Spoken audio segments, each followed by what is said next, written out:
to the employee whenever he joins the company. So external means we will post our effective JD. So job description will contain will contain the benefits that they are looking for. So Right. we are looking for the candidates that they have to specifically they are in technical background also. So technical plus work labor should main must. So Okay, right.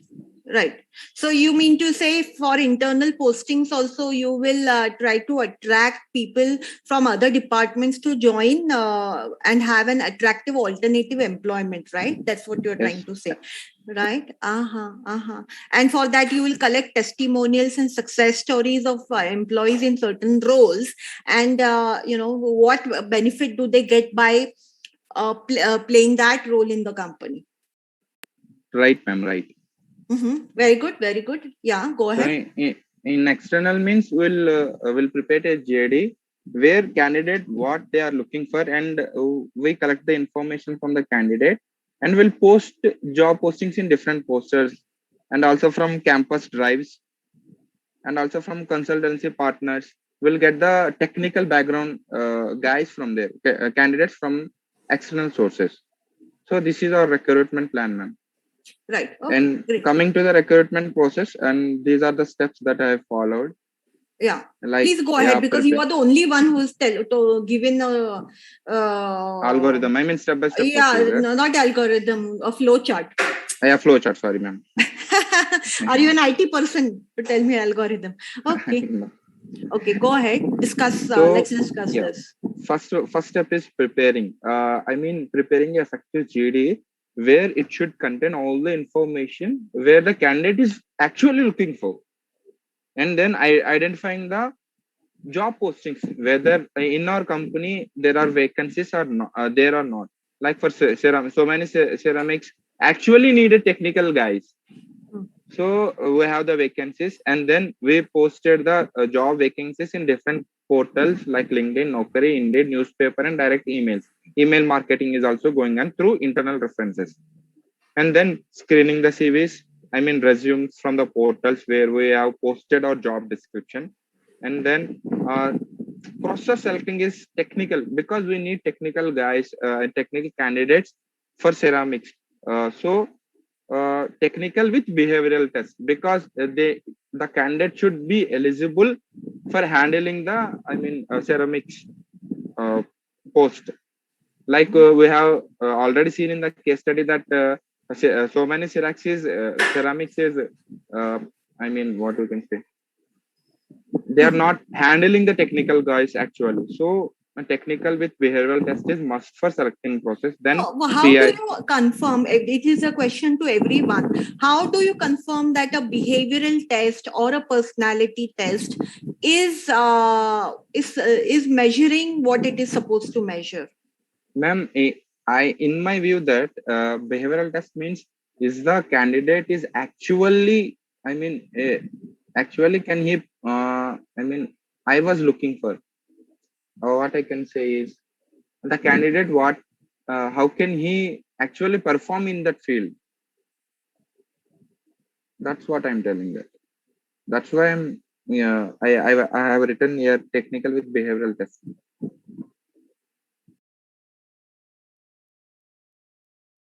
Hello, ma'am. I think ma'am lost her connection.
Yes, Deva, please go ahead. I think there was some technical issue with my internet and I'm back.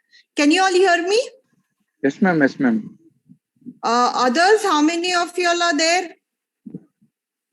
Yes, ma'am. Okay, great. Okay, so there are more people out there. Yes, so we were Behavioral test.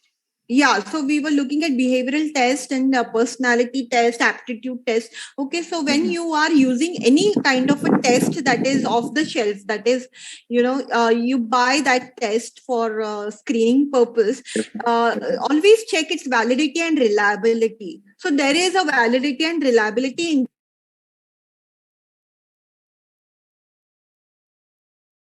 index associated with standardized test. Reliability is checked by Cronbach Alpha, which tests the reliability of the items in the test. Okay, I will not go into depth, but anywhere between 0.7 and above, 0.7 and above as the reliability index is, Cronbach Alpha is a good reliability of the test. That means the questions that are asking are consistently consistently asking for a similar construct, okay, similar kind of a thing, right?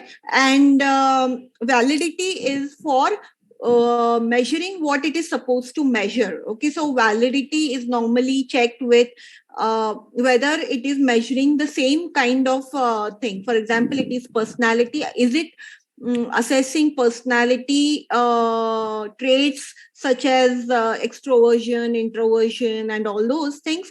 And you might check validity by comparing with other personality tests. Okay, so any test, any psychological test that you're using or aptitude test, always check for reliability and validity component.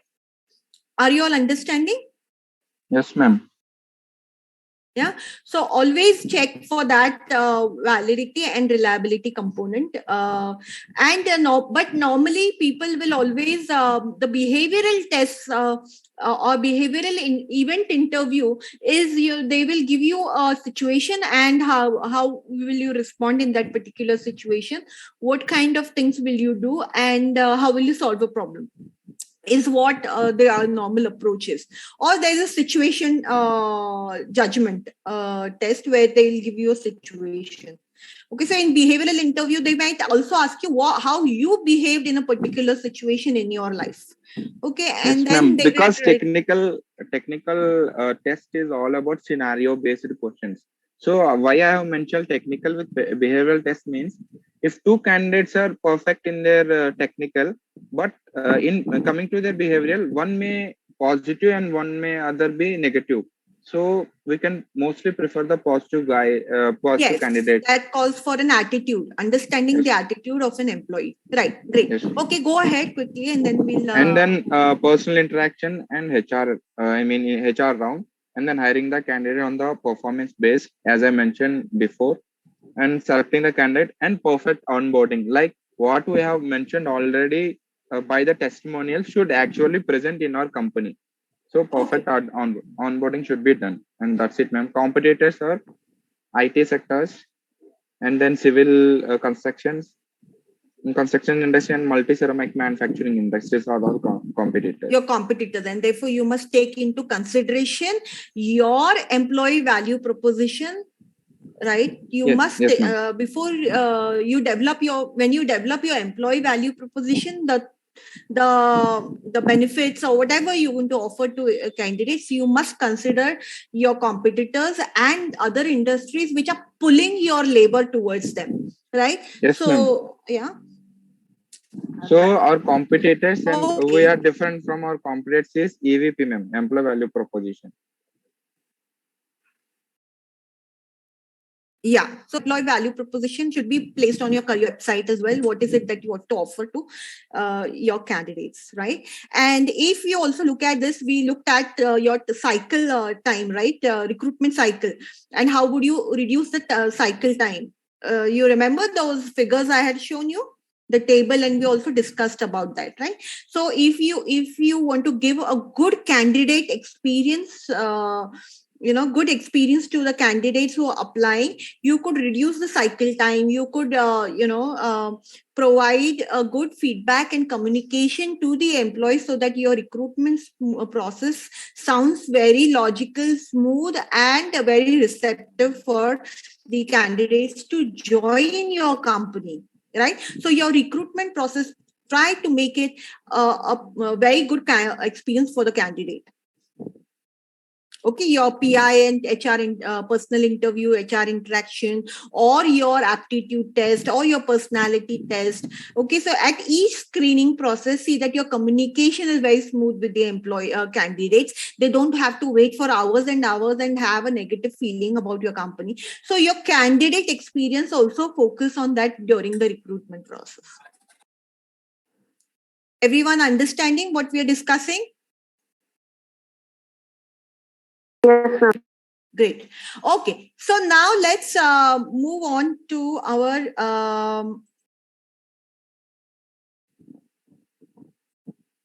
next. Before we move on to next topic, we need to cover certain concepts. We'll do that. Okay. So we talked about job evaluation. We are done with that process of job evaluation. Also, we looked at impact. You remember we looked at different factors of job evaluation that Mercer International is using. So we did that, and we talked about certain quantitative and non-quantitative, that is qualitative methods for job evaluation. Can anybody tell me how job analysis is different from job evaluation? Are these two concepts different?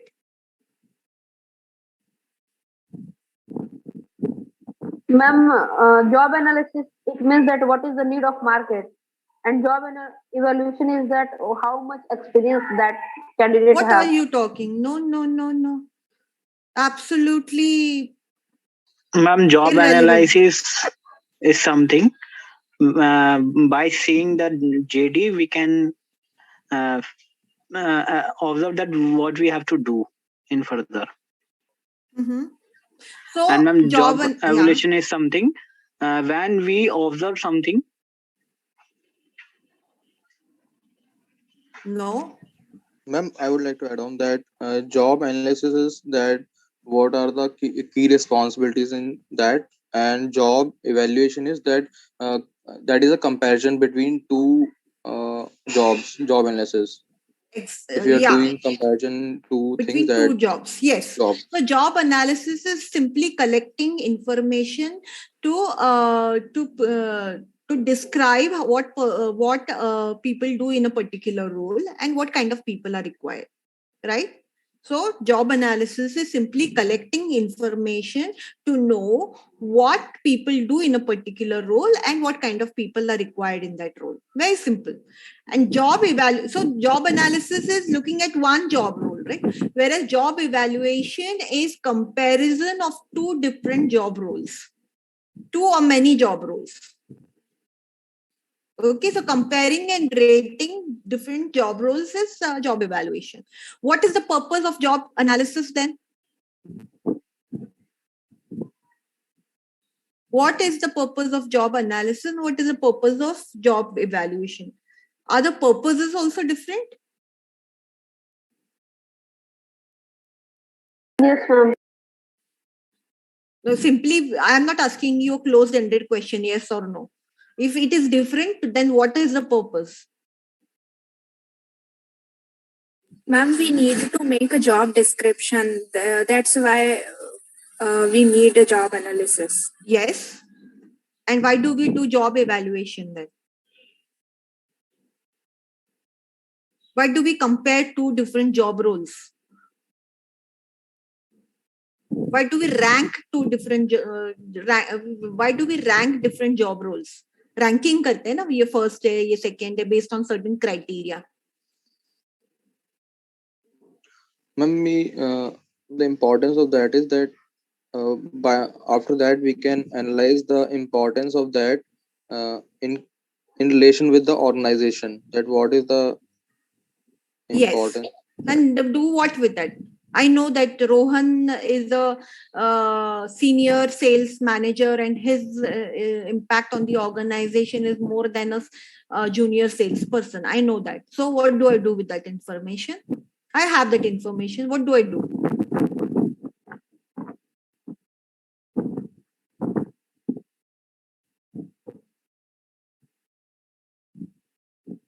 Come on, you're going to be HR managers. What will you do with that information? A regional sales manager has more impact on the organization than a senior sales manager from one department. What will I do with that information? According to that, we will judge the needs, that how much candidates we are, the requirement. According to that, we can analyze, and the salary and all. Compensation and benefits is aligned according to the impact that person makes according to the organization, right? What kind of talent management activities also, how would you retain and manage talent is also dependent on your job evaluation. Would you not want to retain a very effective regional sales manager? Would you not have a very ethical and very result oriented regional sales manager? Because if he doesn't perform well, are you going to lose a lot of business? Okay, so yes, so regional sales managers, his training is salary and benefits and all are very important, because you want to manage his performance and retain him in the organization. It doesn't mean to say that your junior sales managers are useless. No, they are also very useful, but you have a different strategy to retain them then. Right? So, right. So you understand. So job evaluation is done for you to decide the compensation and salary structure and salary band in which they will fit into. Okay, so depending on the impact to the organization, depending on how much innovation they can do for the organization, depending on what knowledge is required for those people and how much communication they need to do. Right? Do you understand that? So a simple ranking method is qualitative. You have a criteria, but you don't have weights put onto those criteria. For example,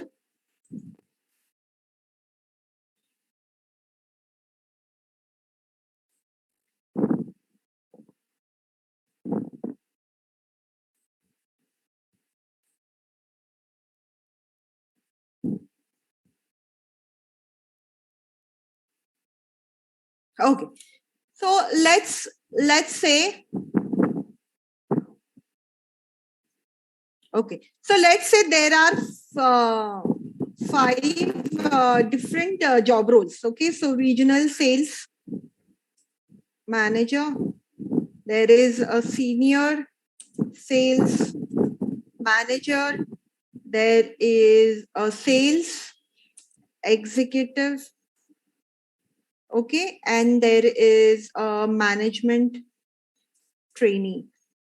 Okay, so look at that. So if you measure the impact that they make to the organization, maybe on a 5 scale, regional sales manager has a 4 grade impact. So somewhere else you have your impact also graded. So maybe level 1 of the impact means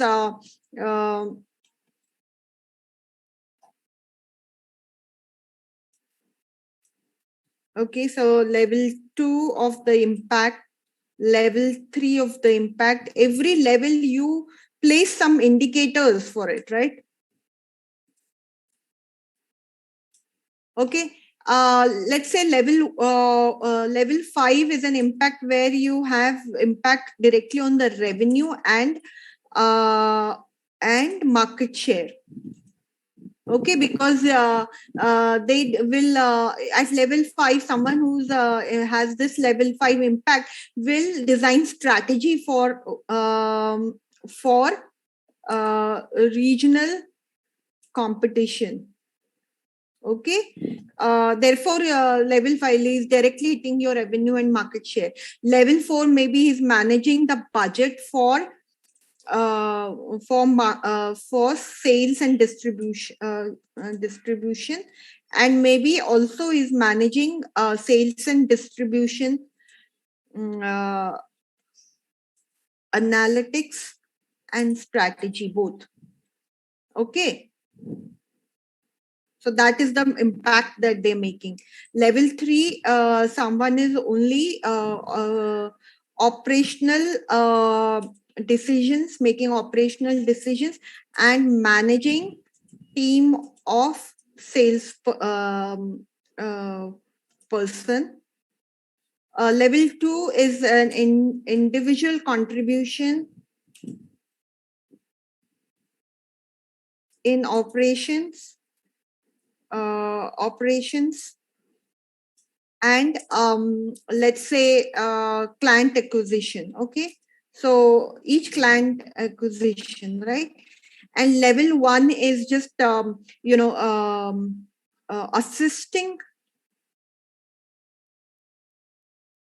in client acquisition. So you can have a different level of impact that you have on the organization because of these people. So maybe your sales regional sales manager is actually hitting your strategy for regional competition and therefore revenue and market share. And maybe he designs campaigns. Is everyone listening and looking at what I'm doing? Yes, ma'am. Yes, ma'am. Yeah. So Yeah, this ma'am. so these are the indicators or what they do in their role, and so these are the tasks that you see in the JD. Okay. In the JD, maybe manages revenue and market share, design campaigns for effective sales strategy, or whatever, right? Lot of things that they do, maybe entire communication drive and all that. Senior sales manager maybe at level 4, who is also looking at sales and distribution.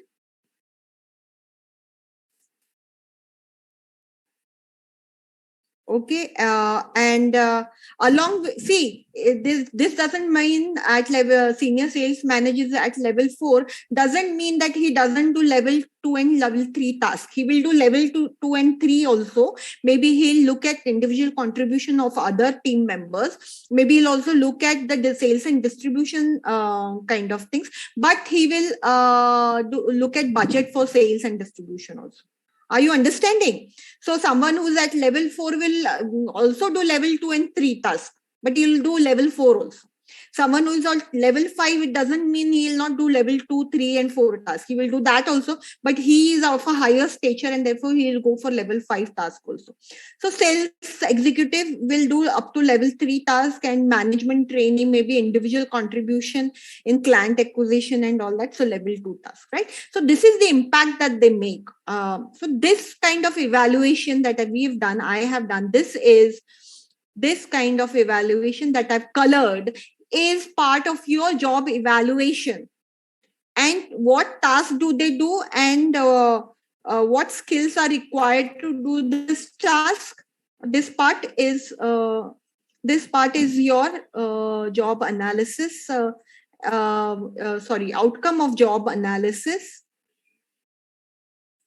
This red part is your outcome of your job analysis. This is your outcome of job analysis in yellow. Are you understanding what do you see the difference now clearly?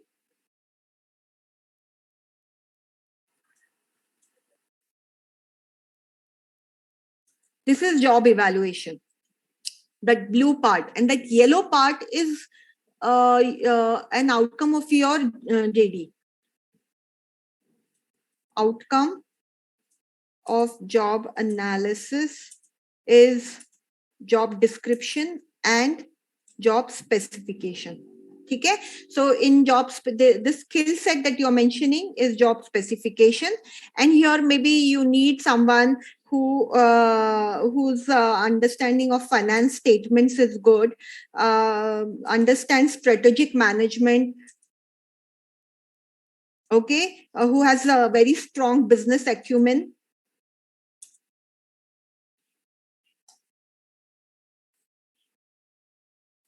Who has a very strong business acumen. So these are this thing. Then he also understands research and analytics. Okay. So, and then you also mentioned some experience in strategic sales distribution and whatever. Okay. So this part is an outcome of job description. Okay. And this part is actually a job evaluation. And the purpose of a job evaluation is for salary and compensation. So you will come up with a band. Maybe this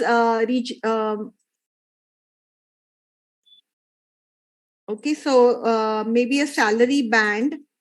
Okay, so regional sales manager, because he has level 5 impact on the organization, and his job family is sales and marketing is his job family. And for that particular job family, for this particular impact, you have, as a company, have come up with 75,000 to 1,20,000 as a salary band.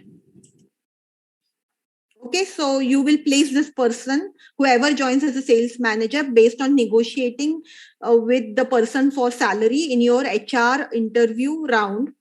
Again, I'm repeating, in your HR round, you will negotiate with the employee, the candidate, right? So you will negotiate on this salary band. Beyond this, you may not hire that person because the company has not allowed you to give for that particular role more than 1,20,000 salary band. Okay, so senior sales manager maybe gets a salary of 60,000.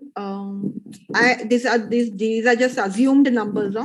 Don't go by these numbers, but I'm just trying to make you understand. This is the salary band. Okay, so the outcome of job evaluation you will use to decide the salary band structure for your organization. Now, do you get the difference between job evaluation and job analysis? Yes, ma'am. Everyone?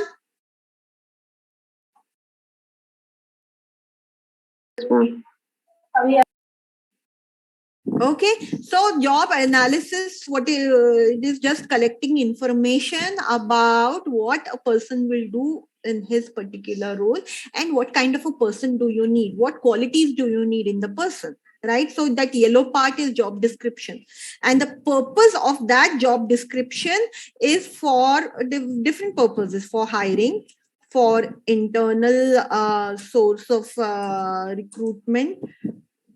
You will also use it for training and development. Okay, for career development, individual career development, because you know what that person is doing. So the purpose is also very different. Okay, so here the purpose of job evaluation is salary and compensation structure. Okay, you can also look at talent management as an activity. Okay, so someone who is more impactful for your organization, you want to retain them, you want to manage that talent. Okay, yeah. So these are two different things, and with two different purposes. Some purposes might overlap, like, you know, individual career development is also for job evaluation. You might want to develop all kinds of employees, but certain employees are more impactful to the organization and they are high potential employees, and therefore you want to develop them even further. But more or less, this is what it is. Now, do you get? Yes, ma'am. Yeah, and for doing job evaluation, that is comparing different job roles, like which we did here. We compared regional sales manager with senior. This is in one job family I have compared. You can compare different job families also. Sales and marketing with HR function, sales and marketing with other functions also you can compare. Okay, which function is more impactful. So, but that is a very strategic level decision, very top management who will actually do job families and then evaluation and all that, right? But within one job family, I have evaluated all its roles. Okay, but you could evaluate different job families also. Okay, now right, so this is what it is. And for job evaluation, you can use a ranking method. Okay, this is not a ranking method. This I have given weights, proper weights according to their contribution. Here I have mentioned this contribution. You remember, this is the index, impact index, impact indicators, right? So this I have mentioned here. So I have given proper criteria and weightage to this, right? And therefore this is a quantitative method, factor comparison kind of thing, right? But I can also rank it based on certain criteria, like I can ask the sales and marketing head of the company which roles does he think is more impactful. So that becomes very subjective and very qualitative in nature. I interview the sales and marketing head and ask him which of these 4 roles are more impactful in terms of revenue and generation, what is that. Okay, so I can be very qualitative and ask him to rank different roles. Okay, so job classification and grading based on job classification. Also I can give a qualitative analysis, descriptives of this only, and give them a analysis, right? So these are 2 methods. KPI and KRAs we did the other day, right? You remember benefits of KPIs and all that. And I also showed you KPI for a recruitment manager. You remember this?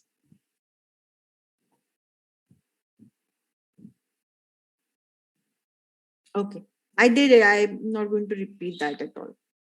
We did total rewards also. Okay.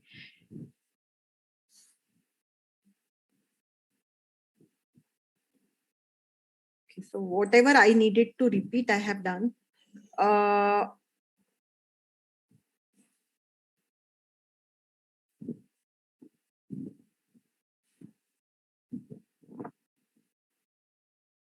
Just give me a moment.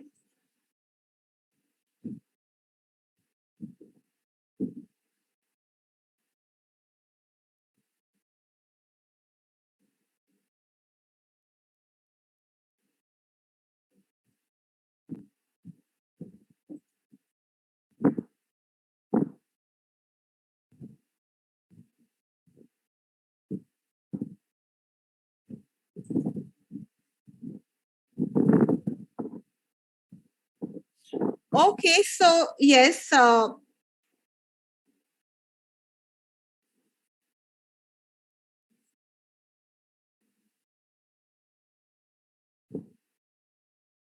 okay, so we just looked at the internal recruitment process, right? I had also said that the policy, recruitment policy is very, very important in terms of when you are looking at internal job postings. Can anyone tell me why it is so important to have a good recruitment policy when you're looking at internal recruitment process?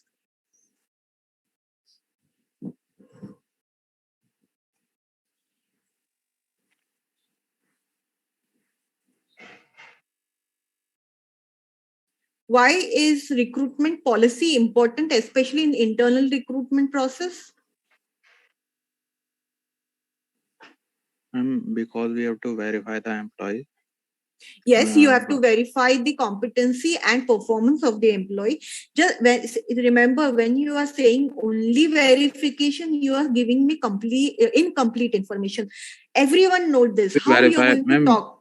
Huh. We will verify all the document that he has given to the company. Okay, so that is at the time of external recruitment. Yes. Okay, internal also you will verify documents, but more than that, you will verify the competency and the performance of the employee suitable for this next position. You must say complete such statement. What will you verify? The recruiter is going to ask you. You say, I will verify the employee. What does it mean? So you will verify the competency and the performance of the employee for the suitability of the employee for the next role.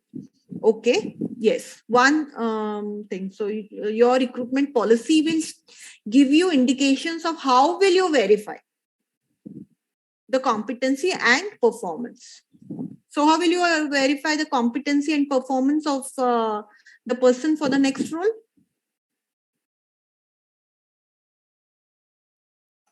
Yes? Rajesh? Shweta? Anybody tell me what? So what will you do to verify the competency and performance of a person for the next role? If you are looking at internal recruitment like promotion and transfer, how will you verify competency and performance?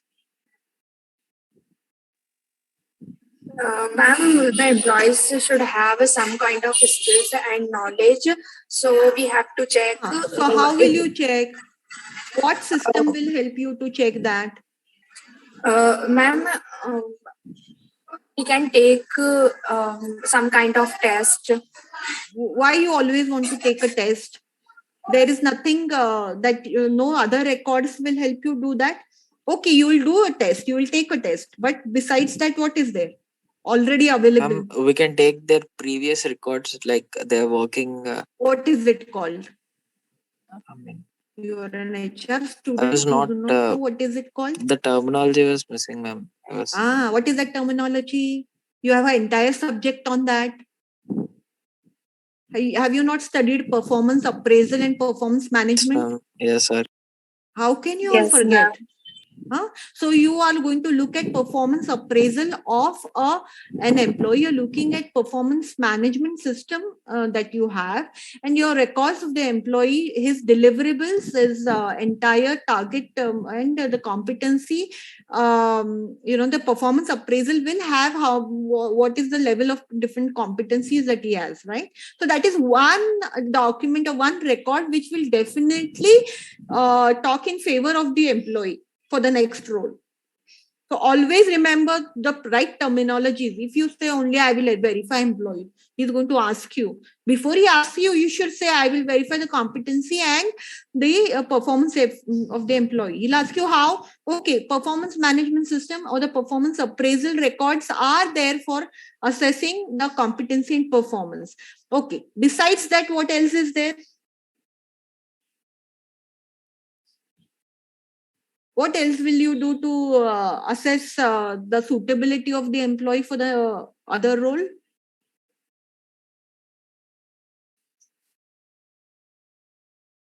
Yes, Abhijit, Anuj, you'll only come to see, I don't know what.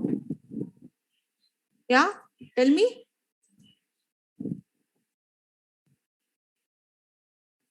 Yeah, so besides that, what?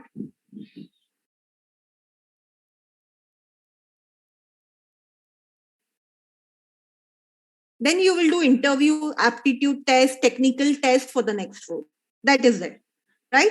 So, so for an internal recruitment process, you can't shift the employee just from one position to another position without assessing his potential to be in another role, his suitability to another role, right? Yes. Are you understanding what you will do in an internal recruitment process? Yes. Yeah. Another way. Yeah. So first is performance appraisal, interviews, aptitude test, and another way of doing it is feedback. You can collect. What is a 360-degree feedback? What is a 360-degree feedback?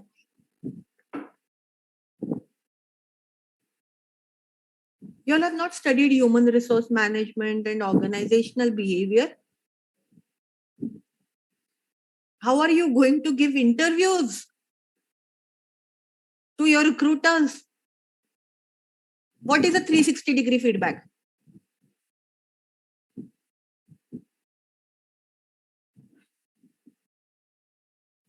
.360-degree feedback is you collect feedback from different people who you have worked with at all levels. So if I am a manager, let's say Ankan wants to move. Ankan, are you there?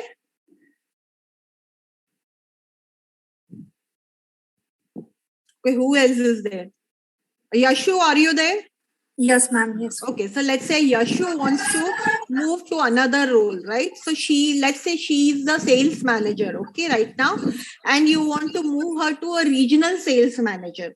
Okay, so what will happen? You want to verify her competency and performance. So what I have done, I have looked at her performance appraisal records, right? And seen what she can do, right? What is her capability? How has she delivered her performance, right? I also take a test, maybe an aptitude test for sales and distribution analytics and all those things for a regional sales manager role. I do her interview to see if she really aspires to be a regional sales manager and she has that customer service as a competency. I give her behavioral test internally and she does that. I also, because she's already my employee and I'm moving her from one role to another, I also have access to 360-degree feedback. What does that mean? As a sales manager, she must have reported to a regional sales manager. So I will take Yashu's a feedback about Yashu from, let's say, Shubham, because Shubham is her senior, is her regional sales manager, and is looking at Yashu's performance, right? So I will take feedback from Shubham about Yashu. Let's say Deva is working under Yashu. Okay, Deva, Rajesh, and others are working under Yashu. So I also take feedback from Deva and Rajesh about Yashu's leadership quality. Okay, Yashu has also worked with Abdul,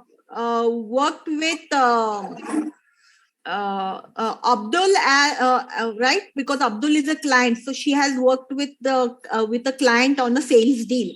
So I also ask for feedback about Yashu to Abdul, and Abdul will give feedback on about Yashu. So I am taking 360-degree feedback. You know what is a 360-degree angle? It's circle.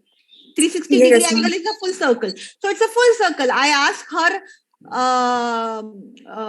superiors, I ask her subordinates, I ask her clients, I ask her teammates, colleagues, other sales manager to also give me feedback about Yashu's performance. So right, so you collect feedback from different people who are working with Yashu, and then based on this feedback system, you Excuse me, yes. ma'am. I have a PPT session of IntelliPet. Can I leave, ma'am? Saurabh, okay. Anyways, yeah, you don't participate in participation in the class. When you're going, you tell me you're going. PPT session.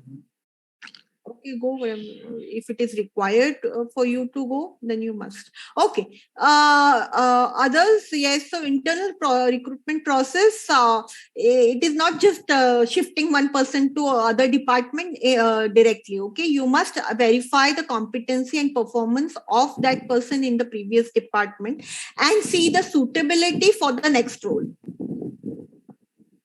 Do you agree? Yes, ma'am.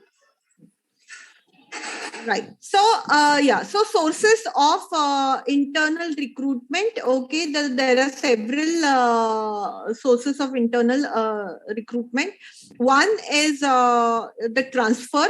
You can transfer people from one department to another department within the same hierarchy. You are a sales manager in Pune region and you go as a sales manager in Delhi region. You are just not even his task and responsibilities are changed. It's just a change of location, right? So even that can be a transfer. A transfer can be with promotion.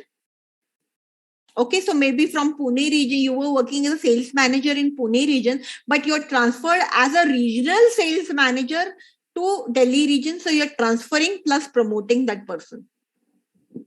Are you understanding? Yes, ma'am. Then recruiting former employees. Maybe you have some employees have left this job to join somewhere else and you're calling back that employee. You're asking that employee, does he wants to rejoin? Is recruiting a former employee as internal source of recruitment. Okay. Then internal job posting, as just Deva showed in his this thing, you can have an internal job posting with testimonials of people who have performed in that role.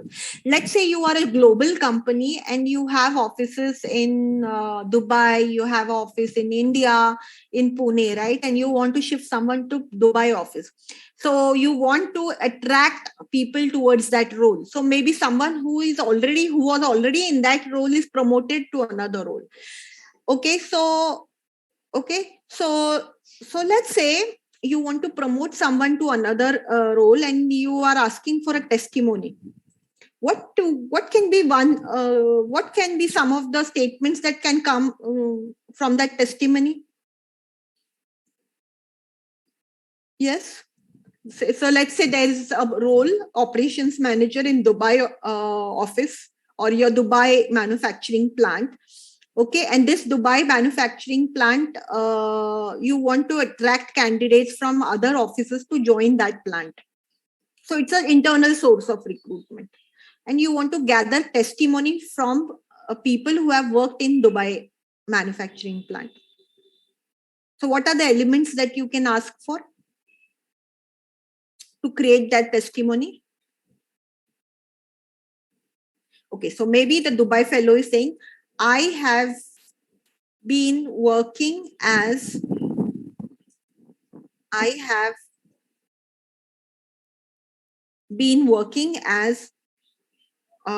operations manager in Dubai manufacturing plant. It gives me immense pleasure to share that I have learned operations management. I have practiced operations management in this role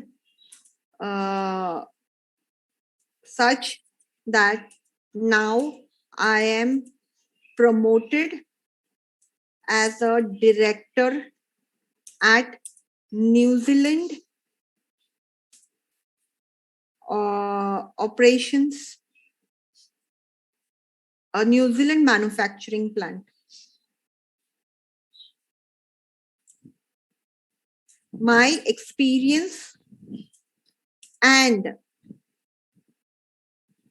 plant handling at Dubai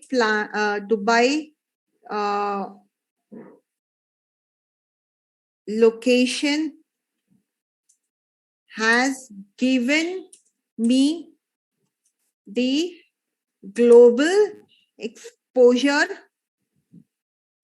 required for a director role. Do you think this would be good enough for a Pune office, Pune manufacturing plant person to take on another role in another location?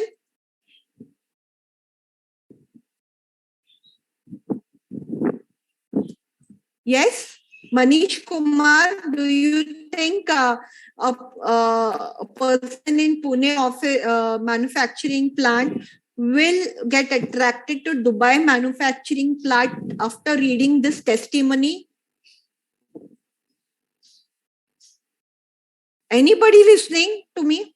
Yes, ma'am. Yeah? Yes, ma'am. This will attract the person. Why do you think it will attract? Ma'am, because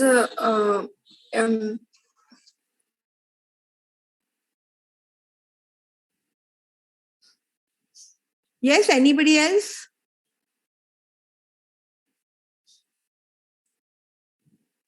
Ma'am, he worked as an operation manager and now he become a director for the New Zealand manufacturing. Exactly. There is yes, very good. So there's a career development opportunity because of this new role. It is giving you a global exposure. Look at this. It is giving you global exposure, and now that you can we say it as a competency mapping? This is not competency mapping really. yeah, it is helping you develop a competency. Competency mapping is a procedure. It's a different project altogether where you what do you call it? You decide what competencies are required for different roles. You develop, you map it out. That's a different project and procedure altogether. This is not competency mapping. This is a testimony, and this will tell, it will attract other people and understand that if you are moving from Pune to Dubai, you are already getting global exposure, right? And it is helping you understand operations management in other countries, and therefore you develop competencies that are required for a director position in some other manufacturing plant in some other place. Okay, so right, so you develop this. Okay, so an internal advertisement can have a testimony like this, which Deva also said, and you can create such testimonies and put it in the job advertisement in the internal job posting. Okay, now employee reference also is a good way of internal source of recruitment, and employee referrals also can be mentioned in your recruitment policy. Okay, your recruitment policy can have an employee referral. Okay, so you can have one clause in your recruitment policy. You can have one clause about employee referral. In that, what are the things that you can mention? What are the things that you can mention?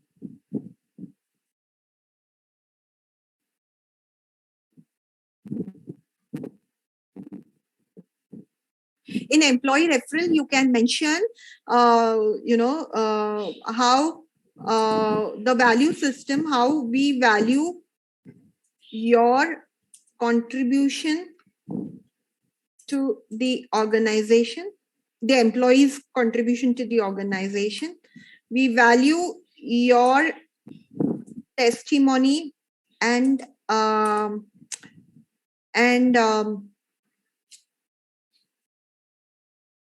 your network. Okay, right, and then you can also mention what are the benefits that an employee can get through referral program. Okay, so maybe 10% of monthly 1 month salary of, normally this is the approach, 10% of 1 month salary of the new employee. So if you are referring someone,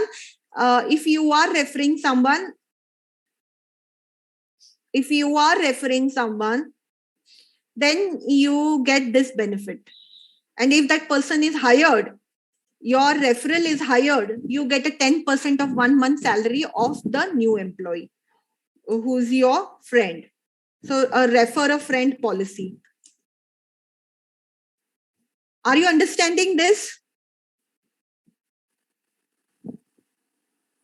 Yes, ma'am. Yes, ma'am. Okay, right. So these are some of the things that you can do. Previous applicants also, let's say you maintain a database of applicants, which normally big companies like Wipro and all they do it, right? They have candidates in pipeline because they also use previous applicants, right? So maybe some of those have not been selected, right, at the last round, but now there are more positions. So you also call back those people who you have rejected or not moved to the next round because there were very few positions. So you look at your database. Okay, one of the source of internal recruitment is transfer, which I already mentioned. So this is different sources of transfer. Look at this different transfers. So what is production transfer? In order to stabilize the employment in the company and avoid layoff, an employee may be transformed from one department to another department. It is production, right? So maybe let's say there are some positions that have become redundant in a few departments. What does it mean? What does it mean when I say positions become redundant in a department? What is redundancy?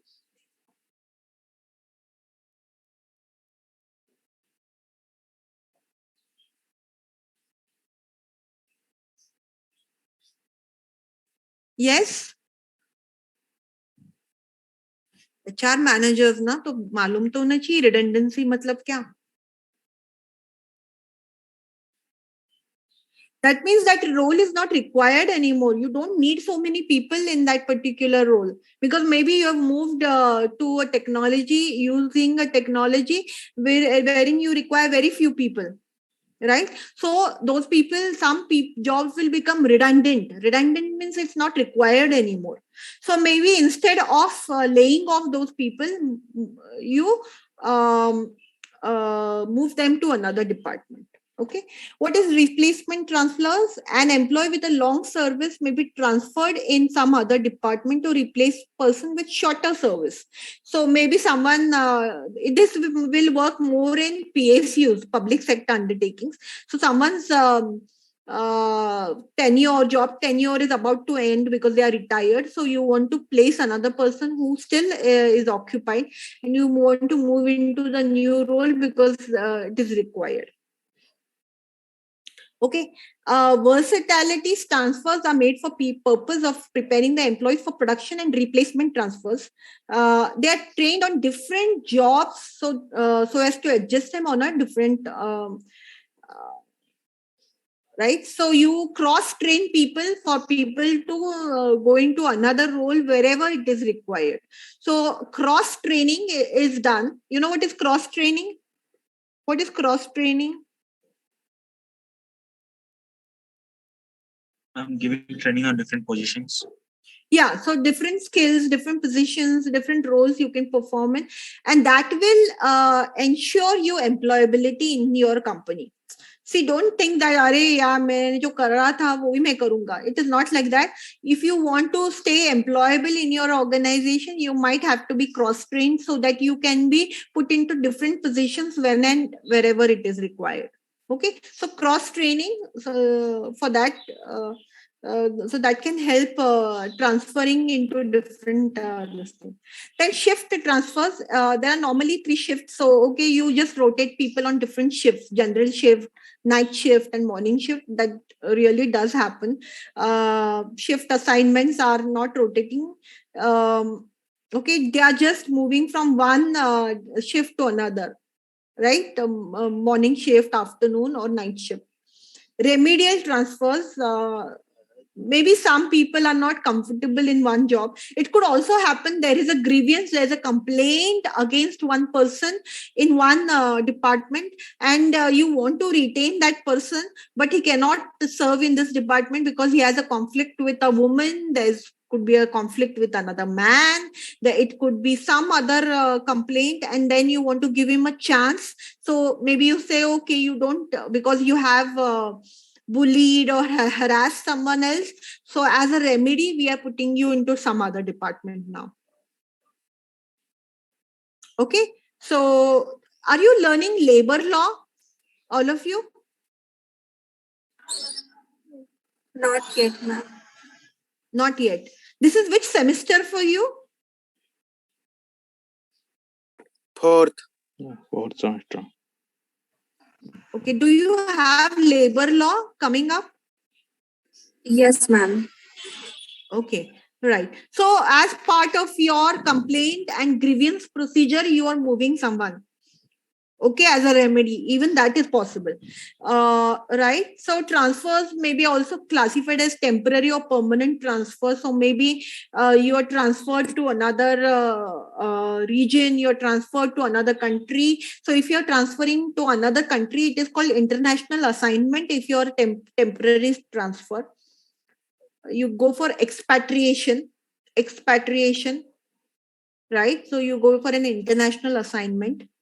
Okay, as an expatriate, that is you belong to some other country, but you have come to this host country, another country, to work for a few months or years, right? So that is also a transfer. Okay, so that is internal transfers. Now, promotions. Okay, promotion. There is very different ways of promoting people. Okay, so you see this, right? So horizontal promotion is just moving from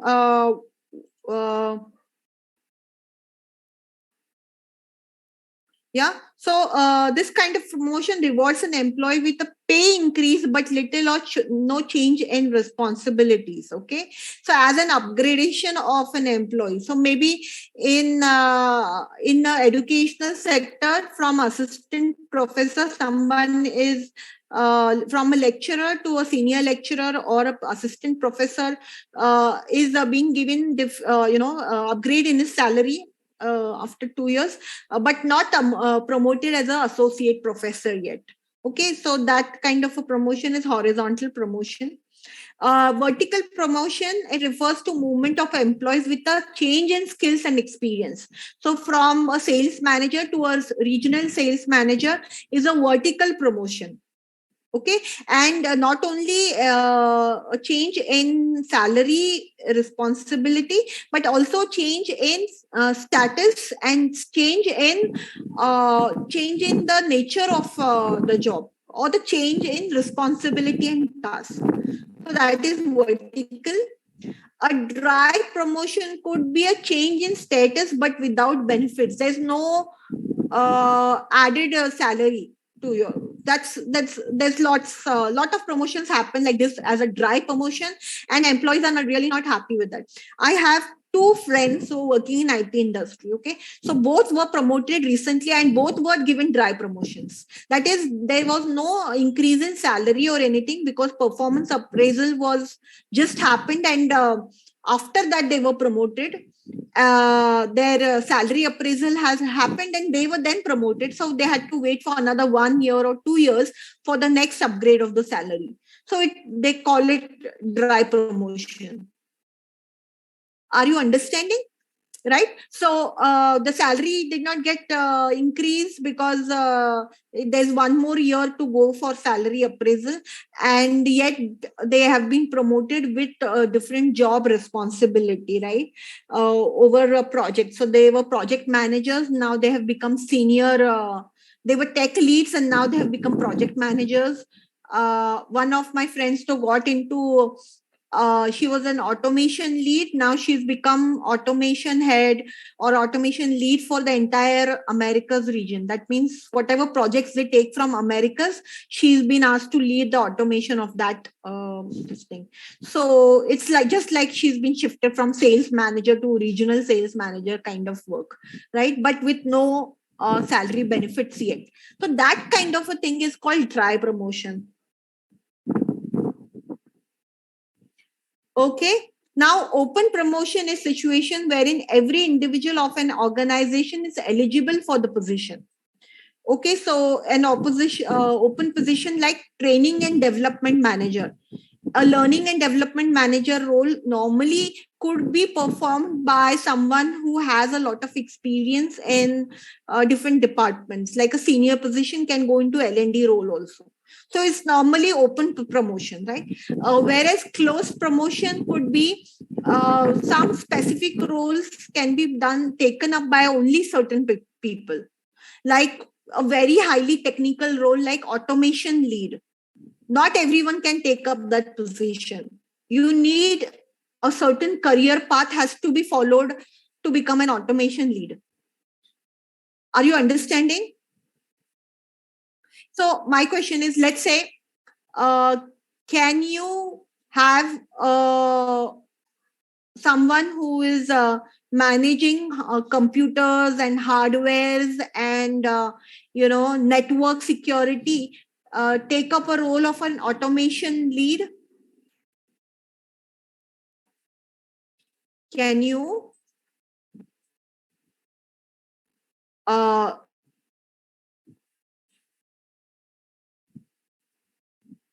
my question is, again, someone who is in an IT company, in a multinational company, who's managing hardware, computer hardware, network and systems hardware systems, can that person be promoted as a software and automation head?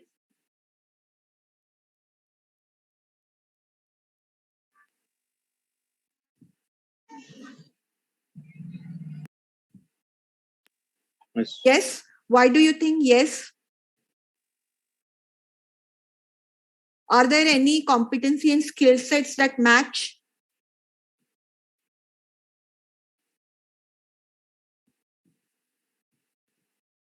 Someone who has never worked on software development, can he go into a software development role? That to lead a software development? Ma'am, he can only promoted in that trade only, but not in software. Nearby competencies, right? Yes, sir. So he must have a technical understanding of that particular domain, even if it is not in depth, but at least he must have worked in areas where he is dealing with software developers and DevOps managers, and some automation testing and services, right? And then he could be developed into that. But someone who's worked in computers, hardware, and troubleshooting and those areas, automation, Autobots are used there also. See, automation is then done in every sector, but every part of IT industry, but still they cannot be made into an automation head, or let's say software development head, right? So someone who has that experience in that particular technical domain is more preferred. It is not that he may not be at all, but he will not be the most preferred one, unless he has shown some unique quality of growing business and customer related understanding. Okay, some customer related understanding, some customer acquisition is done at a very great level, so they find that he's very capable of doing that, and maybe give him some understanding of software development and put him into this role also, where we can grow business related to automation and things like that, right? It can happen, but it's not most preferred. Okay, so right, so do you get this kind of promotion? Then there is a benefit of employee promotion also, expectation. So employees expectations can be managed, right? So in a career development discussion with an HR manager, you are also supposed to conduct discussions with employees on promotion, about the career development. Okay, so you will manage people's expectations. Okay, they will tell you their expectations of development. So promotions has many benefits. You can reduce attrition. Okay, so if you promote a high potential employee, you will retain the employee and also benefit by having that person impact the organization in a positive way, right? It is also cost efficient because you don't have to spend on advertisements, you don't have to spend much on testing and interviews and all those things. You don't have to. Also, you don't have to spend a lot of time in doing that. You also have employees whose performance appraisal and records are there with you, so you know their performance, you know that they're competent. Okay, right. Okay, so there are ways to recruit former employees also. So these are ex-employees that you can call back, right? It is very cost effective because then you can tell them directly, and you have known that they have worked with you, and you also know that they have gone to your competitors and worked. I have so many friends who rotate. They are engineers, mechanical engineers or civil engineers, and they are working with construction companies, and they have worked with MWH Global. Then they moved to competitors like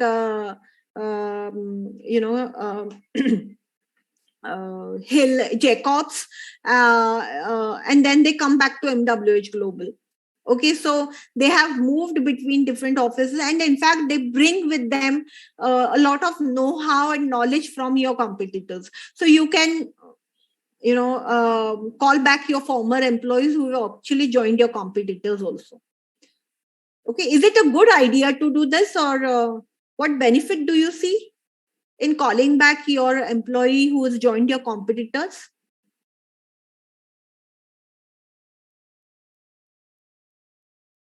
Do you see any benefit in that?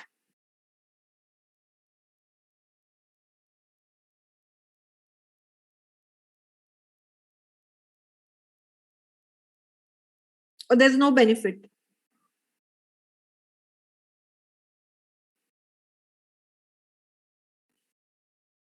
Yes, anybody? Ma'am, can you repeat again your question? Yeah, so former employee, you call back your former employee. There was an employee who was working with you for 3 years. He's gone back and joined your competitor. He's joined your competitor. Mm-hmm. Is it a good idea to call him back to your organization? Firstly, we can try if we can promote him if he agree to come in the same company. Okay, right. But what are the advantages? Are there any disadvantages, advantages? Yes, ma'am. There is a disadvantages also and advantages because yeah, can you think of one advantage and one disadvantage in doing that? Advantage is, ma'am, like he can perform better and he understand the competitor also. And in disadvantages, like, ma'am, if he is coming again, so he can ask for more money, and he can work. If he wants to work, he can work is like a boss. He can work like a boss.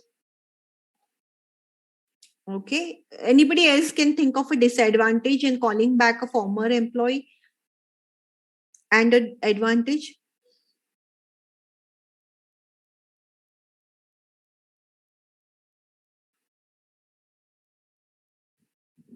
Yes. There are 42 students in this class.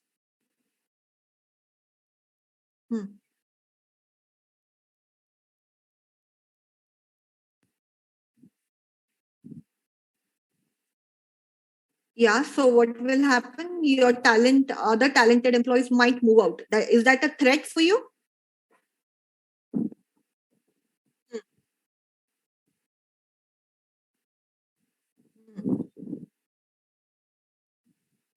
Okay.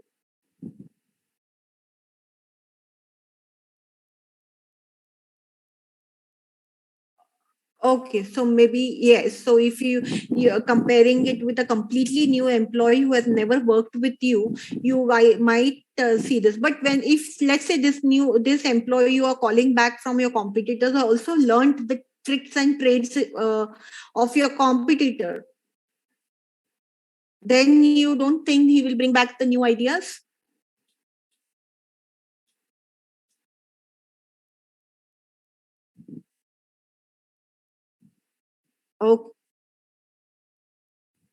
Okay, he is not reliable. You think he can anyways go back to some other competitor?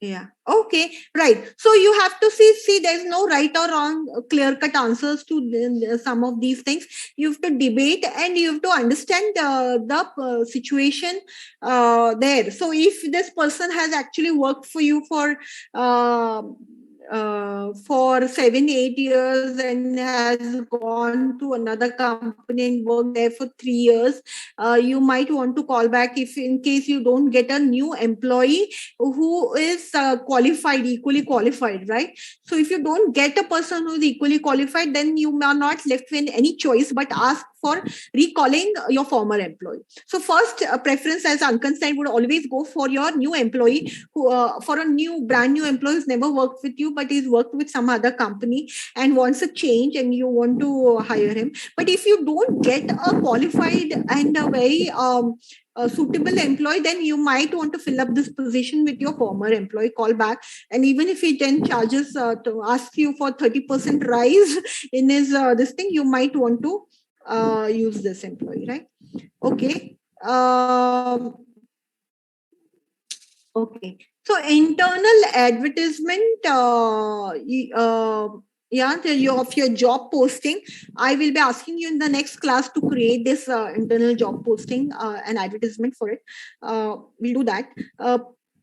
Okay. So how about the database for previous applicants? Using database of previous applicants. How will you manage database for previous applicants so that you can use it every time for your recruitment?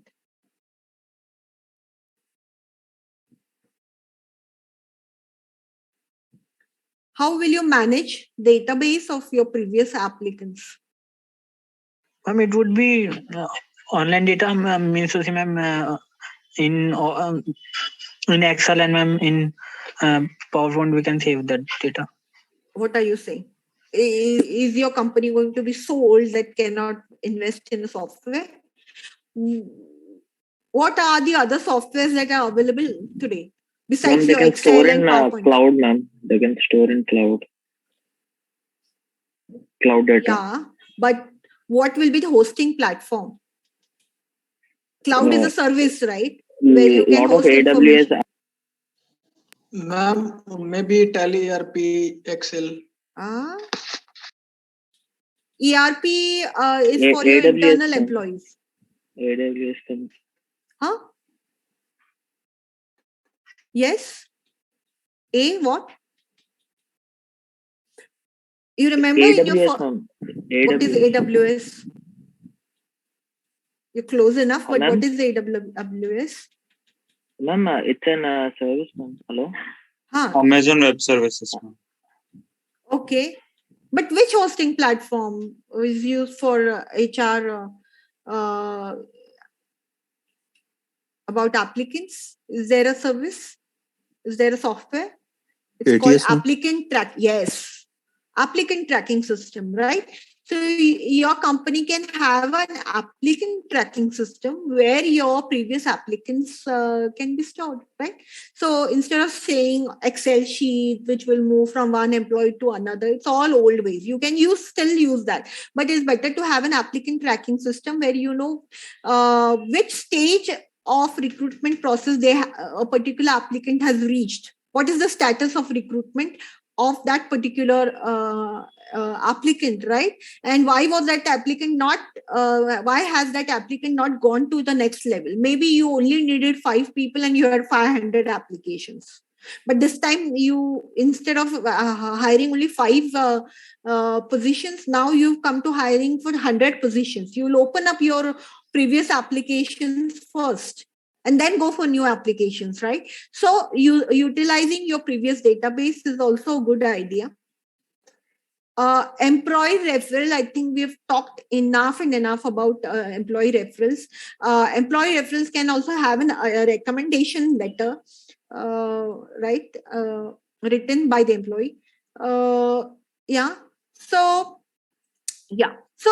tomorrow we'll discuss external recruitment, modern and traditional approach in the first few minutes.